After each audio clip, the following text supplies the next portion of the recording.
ഓണത്തിനൊരുങ്ങാൻ പുതുപുത്തൻ വസ്ത്രശേഖരവുമായി silk garden. Onam അടിച്ചുപൊളിക്കാൻ കിടിലൻ ഓഫറുകൾ.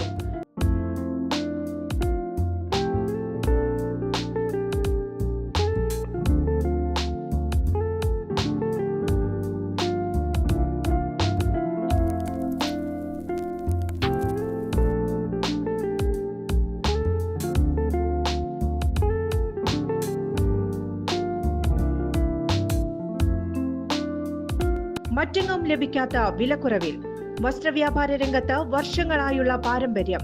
ഇനി മടിക്കേണ്ട, ഞങ്ങൾ നിങ്ങളെ സ്വാഗതം ചെയ്യുന്നു. കുണ്ടന്നൂർ ശ്രീ എരിഞ്ഞിക്കൽ ഭഗവതി ക്ഷേത്രത്തിൽ അഷ്ടദ്രവ്യ മഹാഗണപതി ഹോമം, ഇല്ലനിറ, ആനയൂട്ട് എന്നിവ നടന്നു. ചടങ്ങുകൾക്ക് ക്ഷേത്രം തന്ത്രി അവണപ്പറമ്പ് പ്രദീപൻ നമ്പൂതിരി, ക്ഷേത്രം മേൽശാന്തി MS നാരായണ അയ്യർ എന്നിവർ കാർമ്മികത്വം വഹിച്ചു. രാമായണ മാസമായ കർക്കിടകത്തിൽ നടത്തിവരാറുള്ള ആനയൂട്ടും വിപുലമായി നടന്നു. ക്ഷേത്രം തന്ത്രി പ്രദീപൻ നമ്പൂതിരി ഗജപൂജ ചെയ്ത ശേഷം ക്ഷേത്രം മേൽശാന്തി MS നാരായണ അയ്യർ ആദ്യ ഉരുള നൽകി. തുടർന്ന് എല്ലാ ഭക്തജനങ്ങളും ആനയ്ക്ക് ചോറുരുള, പഴവർഗ്ഗങ്ങൾ എന്നിവ നൽകി.